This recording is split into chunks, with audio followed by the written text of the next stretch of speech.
Halo teman-teman, perkenalkan nama saya Adrian Hidayat. Di sini saya akan mengerjakan tugas dari dosen saya, teman-teman.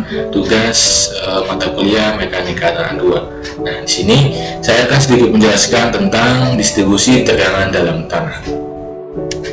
Nah, nantinya dalam video ini kita akan membahas 4 submateri ya, teman.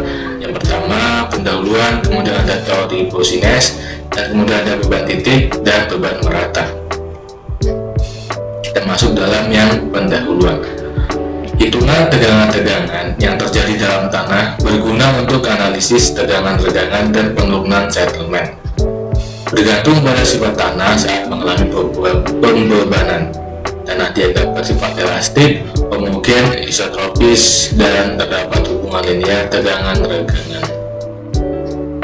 Tegangan yang berasal dari beban di permukaan tanah berkurang bila kedalaman bertambah. Sedangkan tegangan yang berasal dari berat sendiri tanah bertambah bila kedalamannya bertambah. Tegangan volumetrik pada material elastik dirumuskan sebagai perubahan volume dibagi volume awal sama dengan 1 dikurangi 2 angka Poisson dibagi dengan modulus elastisitas, kemudian dikalikan dengan tegangan-tegangan arah X dan Y hingga Z. Kemudian kita masuk ke dalam materi teori Boussinesq. Yang pertama yaitu beban titik. Dalam beban titik, tanah bersifat elastis, homogen, isotropis, semi-infinite. Tanah tidak mempunyai berat. Hubungan tegangan-tegangan berdasar hukum Hooke. Distribusi tegangan tidak bergantung jenis tanah dan simetri terhadap sumbu vertikal. Beban volume tanah diabaikan. Tanah tidak sedang mengalami tegangan sebelum mendapatkan beban Q diterapkan. Tegangan vertikal tidak tergantung ada modulus elastisitas dan angka Poisson. Tekanan lateral bergantung pada angka Poisson tetapi tidak bergantung pada modulus elastisitas. Pada hitungan struktur, distribusi tegangan dinyatakan dalam istilah tambah tegangan atau stress increment, yaitu delta theta. Kenyataannya, tegangan yang diakibatkan oleh beban struktur merupakan tambahan tegangan pada tekanan overburden atau tekanan vertikal akibat berat tanah sendiri. Jadi, sebenarnya tanah sudah mengalami tegangan sebelum beban struktur bekerja. Tambahan tegangan vertikal akibat beban titik pada suatu titik A di dalam tanah akibat beban Q di permukaan tanah dirumuskan seperti berikut. Kemudian tambahan tegangan mendatar radial dirumuskan seperti yang tertera di layar. Serta apabila tambahan tegangan mendatar arah tangensial dirumuskan seperti yang digambar, teman-teman. Saya akan zoom rumus-rumus yang tadi. Dia rumus yang pertama, dan itu yang kedua, dan ini rumus yang ketiga. Kemudian tegangan geser ada pula rumusnya, yaitu seperti ini.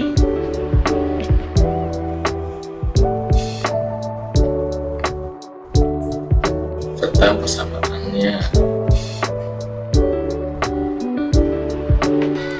Nanti di akhir materi kita ada contoh soal ya, teman-teman. Jadi di situ kita sama-sama belajar untuk menyelesaikan latihan soalnya. Kemudian ini ada grafik dari grafik faktor pengaruh dari beban titik. Kita masuk ke contoh soal. Kolom terletak sesuai jarak pada gambar di bawah. Hitunglah yang pertama A. Tambahan tegangan vertikal yang terjadi pada kedalaman di titik 1, 2, dan 3. Jika diketahui tanah homogen dengan Y sama dengan 18 kN per meter kubik, berapa tegangan total masing-masing titik? Digambarkan seperti ini ya, teman-teman. Ada kolom 1, kolom 2, kolom 3. Kolom 1 dengan gaya 640 kN, 160 kN, 320 kN. Serta kedalaman atau Z sama dengan 2,5 meter. Nah, setelah itu kita masuk dalam penyelesaiannya. Tegangan vertikal dihitung berdasarkan rumus 7 dan grafik 1. Nah, pada kolom 1 dengan Q 640 kN. Titik 1 atau kolom pertama mendapatkan nilai R sebesar 2 R. Kemudian nilai R nya dibagi dengan Z atau kedalaman, jadi 2 dibagi 2,5 sehingga didapatkan nilai 0,8. Kemudian IB nya didapatkan 0,139. Untuk mencari IB, rumusnya tadi ada di rumus ini ya teman-teman. Rumusnya IB sama dengan 3Q dibagi 2Pi dalam kurung 1 per 1 tambah R dibagi Z pangkat 2 tutup kurung, kemudian pangkat 5 per 2. Berdasarkan perhitungannya didapatkan sebesar 0,139 sehingga didapatkan hasil akhir 14,2 kN per meter kubik. Untuk titik 2 mendapatkan nilai R4, R per Z nya 1,6, IB nya mendapat 0,020, kemudian hasil akhir 2,1, serta hasil akhir yang lainnya teman-teman, seperti pada kolom 2 mendapatkan hasil akhir titik 1 3,60, titik 2 12,2, titik 3 3,60. Berdasarkan kita lihat seperti ini teman-teman. Pada kolom 1 gaya terbesar terdapat pada di kolom pertama atau kolom titik 1 ya teman-teman. Sedangkan di kolom 2 gaya terbesar yang terjadi ada di titik 2. Sedangkan di kolom ketiga gaya terbesar yang terjadi ada di titik kolom 3. Nah, kita masuk dalam penyelesaiannya. Tegangan vertikal dihitung berdasarkan rumus 7 dan grafik teman-teman. Dan grafik 1, kolom 1 dengan Q 640 kN. Pada titik 1 didapatkan R sebesar 2, kemudian R bagi Z atau 2 dibagi kedalamannya yang tadi saya bilang sebesar 2,5, sehingga 2 dibagi 2,5 didapatkan 0,8. Kemudian dicari IB nya menggunakan rumus ini ya teman-teman, ini rumus ke-6. Nah, untuk mencari IB menggunakan rumus ini. Pada titik 1 dapatkan sebesar 0,139. Nah, kemudian hasil akhirnya didapatkan sebesar 14,2 kN per meter persegi. Kemudian pada titik 2 hasil akhir didapatkan 2,1, titik 3 hasil akhir didapatkan 0,4. Nah, pada kolom 1 ini terdapat gaya yang paling terbesar pada titik 1 ya teman-teman. Sedangkan untuk di kolom 2 titik gaya terbesar terdapat di kolom titik 2. Dan begitupun di kolom 3 gaya terbesar terdapat di titik ketiga. Kemudian dicari tegangan vertikal akibat beban kolom, ada sembarang titik. Titik 1 ini dijumlahkan semua ya teman-teman, jadi kayak seperti pada titik 1 di kolom 1 mendapatkan jumlah 14,2, di kolom 2 titik 1 mendapatkan jumlah 3,60, kolom 3 titik 1 mendapatkan jumlah 0,2. Nah, 14,2 3,6 nama 0,2 itu dijumlahkan semua. Nah, itu pada kolom 1 mendapatkan 18,0 kN per meter persegi. Kemudian kolom 2 mendapatkan 15,3 kN per meter persegi. Pada kolom 3 mendapatkan 11,1 kN meter persegi. Kemudian dicari tekanan overburdennya dalam kedalaman 2,5 meter menggunakan rumus tersebut, sehingga didapatkan hasil sebesar 45 kN per meter persegi. Tegangan total titik 1 masing-masing ditambahkan hasil ini ya teman-teman. Jadi dari tegangan overburden ditambahkan titik ini, jadi 45 ditambah dengan 18,0 hasil 63,0 km. Jadi pada kolom 1 tegangan totalnya ada sebesar 63,0 km per meter kubik persegi. Kemudian pada kolom 2 tegangan totalnya sebesar 60,3 kN per meter persegi. Kemudian pada kolom 3 mendapatkan tegangan total sebesar 56,1 kN per meter persegi. Kemudian kita masuk ke beban merata. Beban merata atau disebut juga beban rektangular. Ini terdapat rumusnya ya teman-teman. Mungkin teman-teman yang menonton bisa di screenshot atau dicatat ya teman-teman. Mungkin nggak kurang jelas, saya akan zoom sebentar. Oke, mungkin kalau ingin di screenshot atau dicatat bisa di post dulu ya teman-teman. Oke, kita next. Berikut ini ada grafiknya dari beban merata ya teman-teman. Beban merata persegi. Nah, tambahan tegangan vertikal pada sembarang titik di bawah luasan 4 persegi panjang dapat ditentukan dengan cara membagi-bagi 4 persegi panjang dan kemudian menjumlahkan tegangan yang terjadi akibat tekanan masing-masing bagiannya. Dapat diperlihatkan pada gambar berikut. Nah, ya. Kita lihat sini persegi sudah untuk awalnya persegi 4 ya dibagi menjadi 4 persegi lagi teman-teman. Jadi di belah tengah kemudian belah lagi menjadi 4 persegi.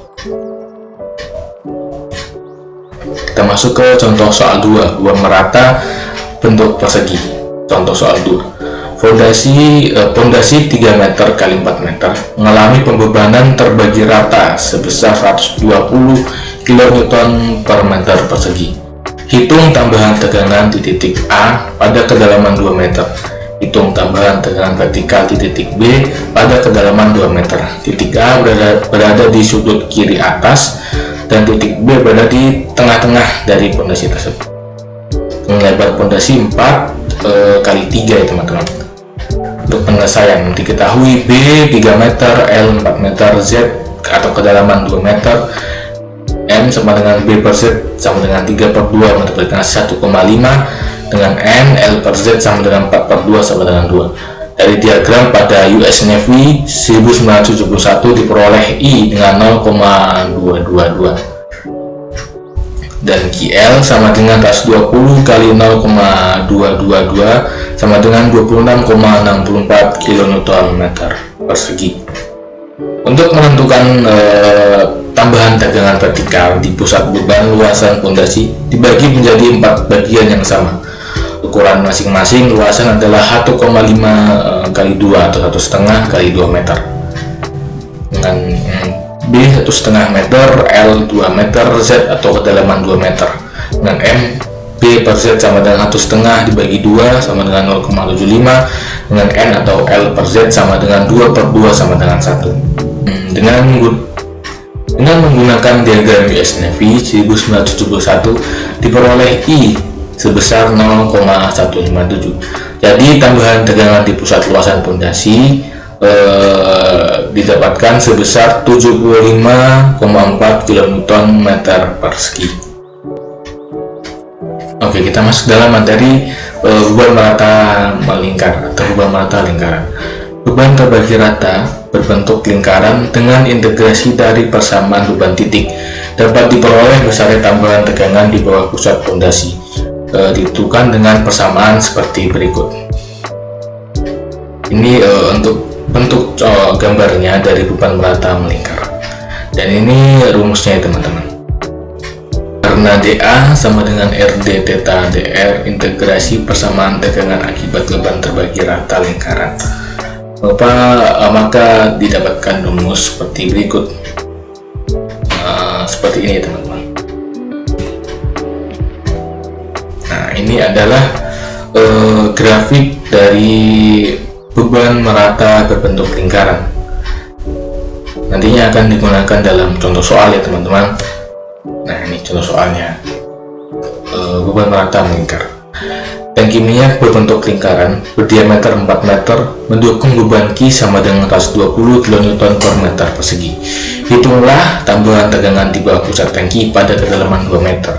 Kemudian tambahan tegangan di bawah tepi tangki pada kedalaman 2 meter. Tambahan tegangan vertikal di pusat tangki pada kedalaman 2 meter. Kita cari teman-teman. Diketahui Z sebesar 2 meter, R sebesar 2 meter, X sama dengan 0, Z per R sama dengan 1, X per R sama dengan 0. Dari grafik yang tadi teman-teman, grafik yang ini diperoleh nilai sebesar 64% atau 0,64. Jadi hasil akhirnya atau QL sama dengan 120 dikali 0,64 sama dengan 76,8 kN per meter persegi. 120 itu dari gaya beban yang ditukung ya teman-teman. Nah, kemudian untuk tambahan tegangan vertikal di tepi tangki pada kedalaman 2 meter. Diketahui Z atau kedalaman 2 meter, R 2 meter, X 2 meter, Z per R sama dengan 1, X per R sama dengan 1. Dari grafik 1 diperoleh sebesar 0,33. Jadi QL sama dengan 120 dikali 0,33 sehingga dihasilkan nilai sebesar 39,6 kN per meter persegi. Kemudian kita masuk dalam materi yang terakhir, yaitu beban rata segitiga. Beban terbagi rata berbentuk segitiga memanjang tak terhingga. Hitungan tambahan tegangan vertikal yang terjadi pada titik A didasarkan pada teori beban garis, yaitu substitusi nilai Q per 2B kali SDS untuk Q dan X min S untuk X. Untuk rumus dari beban rata segitiga ini seperti teman-teman, untuk rumus dalam beban rata segitiga seperti untuk tambahan tegangan arah vertikal menggunakan rumus yang ini, untuk tambahan tegangan mendatar arah sumbu X menggunakan rumus yang ini, yang kedua, kemudian untuk tegangan gesernya menggunakan rumus yang ketiga. Oke teman-teman, sekian dari sedikit penjelasan saya. Sini saya menyadari masih sangat kurang sekali pengetahuan yang saya dalami dari mata kuliah ini. Maka dari itu kedepannya saya akan berusaha untuk lebih memahami apa yang bisa diterangkan serta lebih mencari ilmu dari mata kuliah ini. Sekian dan terima kasih.